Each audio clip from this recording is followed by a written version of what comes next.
Effect of change of temperature, यदि temperature change करते हैं तो क्या होता है। देखो एक बीकर में हमने कुछ आइस के टुकड़े रखे, आइस मतलब बर्फ, आइस के टुकड़े रखे और इसमें थर्मामीटर भी रखा, इसमें थर्मामीटर भी रखा और हमने इसको नीचे से बर्नर से हीट देना शुरू किया तो इसका क्या होगा, टेम्परेचर बढ़ेगा। टेम्परेचर की रीडिंग कौन बताएगा, थर्मामीटर। तो ऐसा देखा गया कि टेम्परेचर बढ़ रहा है बढ़ रहा है बढ़ रहा है, जैसे ही 0 डिग्री पे पहुंचा आइस पिघलना शुरू कर दिया और तब तक ये 0 डिग्री पे रहा जब तक ये पूरा आइस ना पिघल गया। जब सारा आइस पिघल के पानी हो गया, वाटर हो गया, तो फिर से टेम्परेचर बढ़ना शुरू किया, गर्म होना शुरू किया। तो एक बात ध्यान देना, आइस जब वाटर में बदल रहा है तो स्टेट चेंज हो रहा है, सॉलिड स्टेट से लिक्विड स्टेट में जा रहा है। तो जब तक ये स्टेट चेंज होता है तब तक टेम्परेचर उतना ही रहता है, ठीक है, न बढ़ता है ना घटता है। वो सारा का सारा हीट एनर्जी कहाँ चला जाता है, उसके बॉन्ड को तोड़ने में और काइनेटिक एनर्जी बढ़ाने में।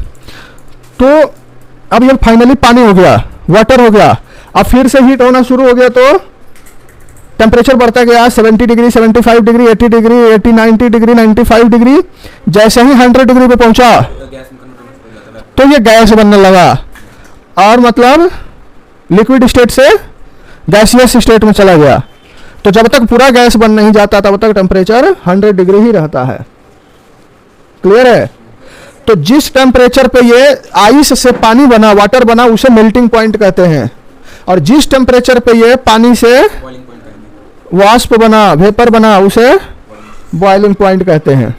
मैटर चेंजेस इट्स स्टेट, नीचे फर्स्ट में लिख लो, फर्स्ट में टेम्परेचर के कारण और सेकंड में प्रेशर के कारण। On increasing the temperature of solid, जैसे जैसे टेम्परेचर बढ़ाते हैं kinetic energy of the particle increases.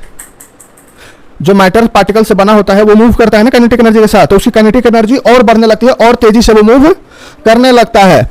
Due to increase in kinetic energy the particle start vibrating with greater speed, और तेजी से वाइब्रेट करना शुरू कर देता है। The energy supplied by heat overcomes the force of attraction between the particles. और फिर एक ऐसा टाइम आता है कि जब इतनी एनर्जी उसको दे दी जाती है, हीट एनर्जी, कि उसका फोर्स ऑफ अट्रैक्शन पे वो डोमिनेंट हो जाता है और उसका फोर्स ऑफ अट्रैक्शन कम हो जाता है और वो ऑब्जेक्ट क्या होता है, सॉलिड से लिक्विड चला जाता है। The particle leave their fix position, तो अपना फिक्स पोजीशन में पार्टिकल छोड़ देता है and start moving more freely, और थोड़ा ज्यादा फ्री होकर वो मूव करने लगता है। सॉलिड में क्या था, पार्टिकल अपने जगह पे फिक्स था, अपनी पोजीशन पे फिक्स था, लेकिन जैसे जैसे हम उसकी एनर्जी बढ़ाते जाते हैं क्या हो गया, वो अपनी जगह से डिस्प्लेस होकर मूव करना शुरू कर दिया। A stage is reached when solid melts and is converted to a liquid। एक ऐसा समय आता है जब सॉलिड पिघल जाता है, मेल्ट हो जाता है और वो किसमें कन्वर्ट हो जाता है, लिक्विड में। मेल्टिंग पॉइंट लिख के डैश दो।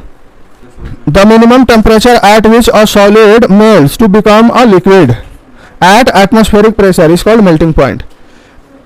द मिनिमम टेम्परेचर, वो सबसे कम टेम्परेचर जिस पे सॉलिड मेल्ट होकर लिक्विड बन जाता है।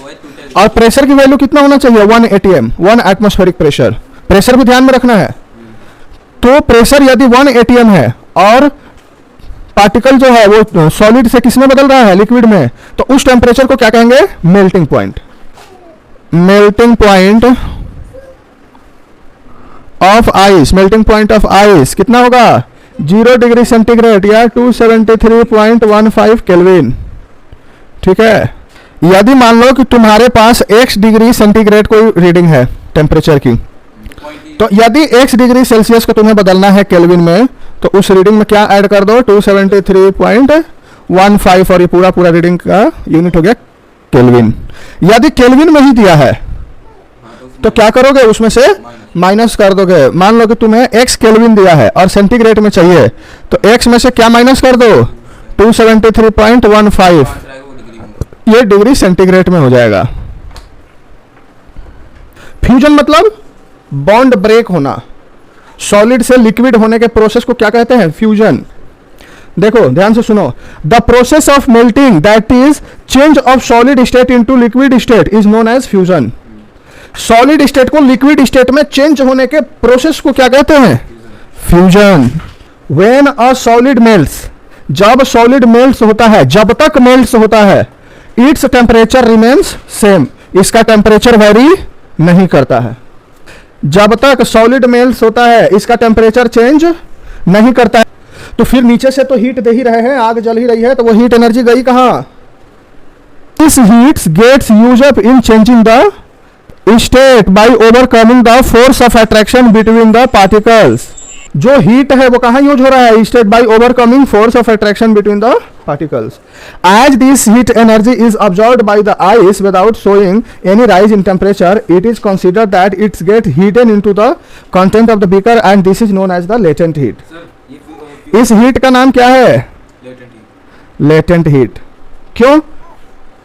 क्योंकि हमने हीट दिया, टेम्परेचर बढ़ा नहीं, तो हमें ऐसा महसूस होता है कि हीट छुपा लिया उस बर्तन ने या उस सिस्टम ने, तो उसे लेटेंट हीट नाम देते हैं। तो लेटेंट हीट का डेफिनेशन लिख लो। Amount of heat energy that is required to change 1 kg of solid into liquid at atmospheric pressure at its melting point is known as the latent heat of fusion. Amount of heat energy, उतनी heat energy कितनी? जो कि 1 kg solid को 1 atmospheric pressure पे, मतलब amount होना चाहिए 1 kg, atmospheric pressure मतलब प्रेशर 1 atm के बराबर, 1 atmospheric pressure, and melting point पे जो भी उसका मेल्टिंग पॉइंट है, जैसे आइस का मेल्टिंग पॉइंट 0 डिग्री, तो 0 डिग्री टेम्परेचर, तीनों के तीनों सिस्टम फिक्स कर देंगे। मास कितना कर देंगे? 1 केजी, प्रेशर कितना कर देंगे? 1 atm, और टेम्परेचर कितना कर देंगे? 0 डिग्री मतलब मेल्टिंग पॉइंट। उतना पे 1 केजी आइस को कंप्लीट वाटर बनाने में जितना हीट लगता है उसे हीट ऑफ फ्यूजन कहते हैं। हीट ऑफ फ्यूजन या लेटेंट हीट, दोनों एक ही चीज है। लेटेंट हीट कहो या हीट ऑफ फ्यूजन कहो। क्लियर है? Particles in water at 0 degree centigrade we have more energy as compared to particles in ice at the same temperature. देखो मेल्टिंग पॉइंट कितना है? 0 डिग्री। तो 0 डिग्री पे क्या हुआ? आइस बन गया वाटर। तो अभी भी टेम्परेचर तो बढ़ा घटा नहीं तो आइस भी 0 डिग्री पे है और वाटर भी अभी 0 डिग्री पे है। तो किसके पास ज्यादा एनर्जी है? वाटर के पास, क्योंकि आइस के पास लेटेंट हीट नहीं था, जो छुपा हुआ हीट था उसको आइस ने छुपाया तो क्या बन गया? वाटर बन गया। मतलब वाटर के पास ज्यादा हीट एनर्जी है। समझ में आया? क्योंकि इसके पास तो आइस वाला तो है ही, इसके पास लेटेंट हीट वाला भी चला गया है। तो सेम टेम्परेचर पे, मेल्टिंग पॉइंट पे वाटर के पास ज्यादा एनर्जी होती है इन कंपेयर्ड विथ आइस। समझ में आया? When we supply heat energy to water particle start moving faster. अब क्या होगा? अब वाटर बन चुका है, ठीक है? तो अब हीट एनर्जी यदि वाटर को देंगे तो टेम्परेचर बढ़ना शुरू, वाटर के पार्टिकल जो है वो फास्टर मूव करने लगेंगे। तो जैसे जैसे हम हीट देंगे वाटर को, इसके पार्टिकल फास्टर मूव करेंगे। At a certain temperature a point is reached when the particles have enough energy to break free from force of attraction of each other. At this temperature liquid start changing into gas. ये boiling point की कहानी है कि जब हम water को energy देना शुरू करते हैं तो उसके पार्टिकल बहुत तेजी से मूव करने लगते हैं, उनकी काइनेटिक एनर्जी बढ़ जाती है। एक ऐसा पॉइंट आता है, एक ऐसा सिचुएशन आता है जब उनके पास उतनी एनर्जी मिल जाती है कि वो आपस के फोर्स ऑफ अट्रैक्शन को छोड़ के हमेशा हमेशा के लिए आजाद हो जाए। तो वो क्या करते हैं? ये वही समय होता है जब लिक्विड जो है गैस बनना शुरू कर देता है। क्लियर है? हाँ, तो इसी को क्या कहते हैं? Vaporisation. The temperature at which a liquid starts boiling at atmospheric pressure is known as boiling point. वो टेम्परेचर जिस पर लिक्विड गैस में बदलना शुरू हो जाता है उस टेम्परेचर, 1 एटमॉस्फेरिक प्रेशर पर फिर से सुनो, वह टेम्परेचर जिस पर लिक्विड गैस में बदलना शुरू हो जाता है, जबकि प्रेशर की वैल्यू 1 atm रहती है, 1 एटमॉस्फेरिक प्रेशर रहती है, तो उस टेम्परेचर की वैल्यू को क्या कहते हैं? Boiling point. ठीक है? For water this temperature is 100 degree centigrade या 373 डिग्री केल्विन। तो 100 डिग्री सेंटीग्रेड को केल्विन में बदलना है तो 273 ऐड कर देंगे तो 373 आ जाएगा। अब उसमें क्या देखा था हमने कि सेम टेम्परेचर पे आइस से ज्यादा एनर्जी किसके पास होती है? वाटर पे। अब यहाँ पे 100 डिग्री पर पानी भी है हमारे पास और वेपर भी है, लेकिन पानी में क्या जोड़ दिया हमने? लेटेंट हीट ऑफ वेपोराइजेशन, तब ये वेपर बना है। तो वेपर के पास ज्यादा एनर्जी होगी। 100 डिग्री सेंटीग्रेड पर ही वेपर के पास ज्यादा एनर्जी होगी। तो अगले पॉइंट में क्या लिख लोगे, water vapour at 100 degree centigrade have more energy than water at same temperature. इसको latent heat of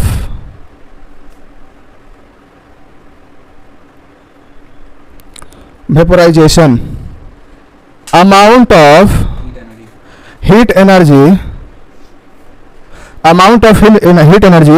required to change 1 kg of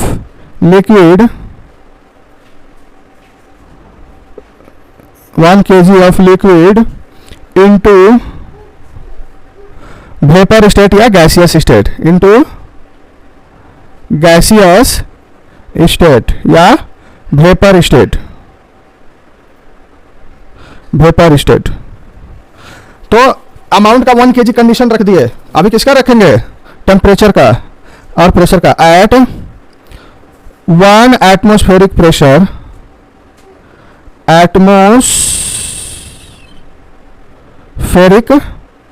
pressure, इसको 1 atm भी कहते हैं। 1 एटमॉस्फेरिक प्रेशर या and boiling point, and at its boiling point, temperature कितना होना चाहिए, boiling point, is called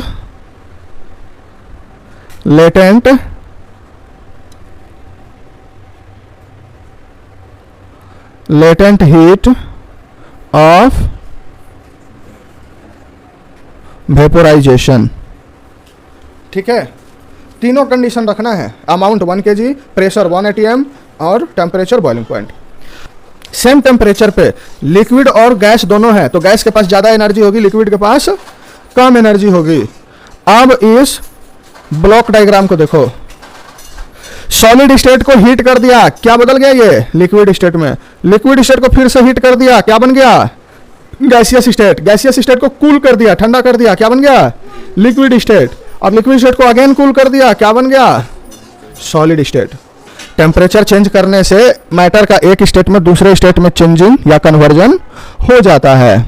ऐसा भी सिचुएशन होता है कि अचानक से इतना गर्म कर दो, इतनी एनर्जी दे दो उसको कि डायरेक्ट क्या हो जाए, सॉलिड स्टेट से किस में चला जाए, गैसियस स्टेट में, लिक्विड स्टेट में जाए ही नहीं। जैसे कपूर और वो नटलिंग बॉल्स। हाँ, तो उतनी भी एनर्जी दे दो कि वो कहाँ चला जाए, डायरेक्ट सॉलिड स्टेट से लिक्विड स्टेट में चला जाए, तो इसे हीट ऑफ सब्लिमेशन कहते हैं। A change of state directly from solid to gas without changing into liquid state is called sublimation. Directly solid state से गैसियस स्टेट में चेंज होने के प्रोसेस को क्या कहते हैं, सब्लिमेशन। और जितनी हीट एनर्जी लगी उसे हीट ऑफ सब्लिमेशन कहते हैं। ठीक है, और इसका उल्टा देखो, डायरेक्टली गैसियस स्टेट से सॉलिड स्टेट में आने को डिपोजिशन कहते हैं, heat of sublimation. The amount of heat energy required to change 1 kg of solid to its gaseous state without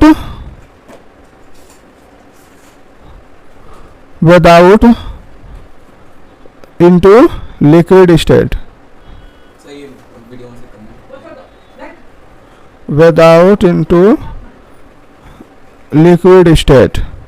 अब दूसरा कंडीशन क्या है, एट 1 एटमॉस्फेरिक प्रेशर, प्रेशर वाला कंडीशन देंगे ना, 1 एटमॉस्फेरिक प्रेशर, इसको 1 atm भी कहते हैं, एंड एट 1 एटमॉस्फेरिक प्रेशर, तो क्या कहेंगे, यहाँ टेम्परेचर कंडीशन नहीं देंगे, 1 atmospheric pressure is called heat of sublimation. ठीक है, तो हीट ऑफ सब्लिमेशन उतना अमाउंट होता है हीट एनर्जी का जो कि 1 kg सॉलिड को डायरेक्ट गैस में बदल देता है without going into liquid state at 1 atmospheric pressure. तो किसी भी मैटर का स्टेट चेंज करने में दो फैक्टर कामयाब होते हैं, दो फैक्टर काम करते हैं।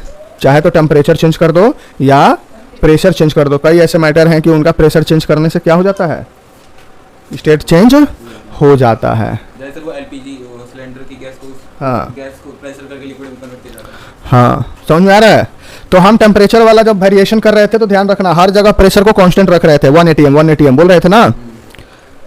क्लियर है बात। अब इसमें प्रेशर को बढ़ाएंगे तो टेम्परेचर को कांस्टेंट कर देंगे, टेम्परेचर निकलना चाहिए बाहर, हीट एनर्जी बाहर निकल जानी चाहिए। क्लियर है। तो effect of change of pressure को ध्यान से देखना। The difference in various state of matter due to the difference in distance between the constituent particles. Constituent particles के बीच में अलग अलग डिस्टेंस होते हैं, अलग अलग स्टेट में। सॉलिड स्टेट में पार्टिकल सबसे नजदीक होते हैं, लिक्विड स्टेट में उससे ज्यादा गैप होता है, उससे ज्यादा दूर होते हैं, और गैसियस स्टेट में सबसे ज्यादा दूर दूर होते हैं। क्लियर है। तो यदि हम जबरदस्ती प्रेशर देके इनको नजदीक लाएं तो वो स्टेट चेंज कर लेते हैं। तो स्टेट चेंज हो जाता है, बस शर्त है कि जब ज्यादा प्रेशर देंगे तो उनकी हीट एनर्जी बढ़ेगी, तो हीट एनर्जी निकल जानी चाहिए उतनी जितनी बढ़ी, टेम्परेचर कांस्टेंट होना चाहिए। तो जब हम गैस को पूरा कंप्रेस करेंगे तो ये क्लोजर आएंगे। ठीक है, ध्यान से देखो। एक पिस्टन हमने ले लिया इस तरीके से, एक सिलेंडर ले लिया और एक पिस्टन इस तरीके से लिया कि कितना भी प्रेशर देंगे गैस लीकेज नहीं होगी। तो अब हमने पिस्टन को खूब तेजी से फोर्स किया, तो पहले पार्टिकल इतने दूर दूर थे, अब बहुत नजदीक आ गए और वो बहुत नजदीक आ गए। क्लियर है। तो प्रेशर ज्यादा अप्लाई करने से पार्टिकल क्लोजर आ रहे हैं, ये पिक्चर भी बना लेना। अब ध्यान से सुनो। Applying pressure and reducing temperature can liquefy gases. Pressure apply किया, प्रेशर अप्लाई करेंगे तो टेम्परेचर बढ़ेगा, तो टेम्परेचर घटाने का एक ही तरीका है, हीट एनर्जी उसमें से निकलने दो। हमारा बर्तन इस तरीके का होना चाहिए, कंटेनर इस तरीके का होना चाहिए कि हीट एनर्जी निकले। आइसोथर्मल वाल कहते हैं उसको, टेम्परेचर कांस्टेंट रहे। खाना गर्म होता है, थोड़ी देर बाद ठंडा कैसे होता है, हीट एनर्जी हमेशा हाई टेम्परेचर से लो टेम्परेचर में जाता है अपने आप। तो जब हम प्रेशर बढ़ाएंगे तो टेम्परेचर भी बढ़ेगा, तो टेम्परेचर बढ़ेगा तो हमें कंटेनर ऐसा रखना है कि थोड़ी सी हीट इस तरीके से निकल जाए कि टेम्परेचर कम हो जाए, उसका जितना था एटलीस्ट उतना हो जाए। तो क्या होगा, वो गैसेस को हम लिक्विफाई कर सकते हैं, जैसे कि हम एलपीजी में देखते हैं। इसी तरीके से कार्बन डाइऑक्साइड को सॉलिडिफाई किया जाता है। किसको, कार्बन डाइऑक्साइड को। It is stored under high pressure, high pressure में स्टोर किया जाता है। Solid CO2 gets converted directly to gaseous state on decreasing of pressure to 1 atm। High pressure में रखते हैं तो कार्बन डाइऑक्साइड सॉलिड फॉर्म में होता है, लेकिन जैसे ही प्रेशर को 1 atm कर दिया तो ऑटोमेटिक डायरेक्ट क्या हो जाता है, गैसियस फॉर्म में चला जाता है without coming into liquid form. Clear है। This is the reason that solid carbon dioxide is known as dry ice. Dry ice क्या होता है, तो जब हम कार्बन डाइऑक्साइड को हाई प्रेशर में सॉलिड फॉर्म में रखते हैं तो उसे ही हम ड्राई आइस कहते हैं। तो प्रेशर और टेम्परेचर दोनों बताएंगे कि सब्सटेंस किस कंडीशन में रहेगा, सॉलिड में रहेगा, गैस में रहेगा या लिक्विड में रहेगा। क्लियर है। अब ध्यान से सुनना, प्रोसेस, सॉलिड से लिक्विड बनने के प्रोसेस को क्या कहते हैं, फ्यूजन। क्लियर है। लिक्विड से गैस बनने के प्रोसेस को क्या कहते हैं, वेपोराइजेशन। लिक्विड से गैस बनने के प्रोसेस को वेपोराइजेशन, और डायरेक्ट सॉलिड से गैस बनने के प्रोसेस को सब्लिमेशन। अब उल्टा देखो, लिक्विड से सॉलिड बनने के प्रोसेस को सॉलिडिफिकेशन, ये पूछेगा डेफिनेशन में। गैस से लिक्विड बनने के प्रोसेस को कंडेंसेशन, फ्रीजर में, अच्छा जैसे वाटर वेपर, वाटर बन गया, क्या कहेंगे, कंडेंसेशन। और गैस से डायरेक्ट सॉलिड बना, deposition. The process in which gas is directly converted into solid form is called deposition. तो ये डेफिनेशन खुद से बनाने आना चाहिए। The process at which solid converted into liquid is called fusion. The process at which liquid converted into gaseous form is called vaporization. The process in which solid converted into gas without in liquid state is known as sublimation. इसका उल्टा भी बना सकते हो। Clear है।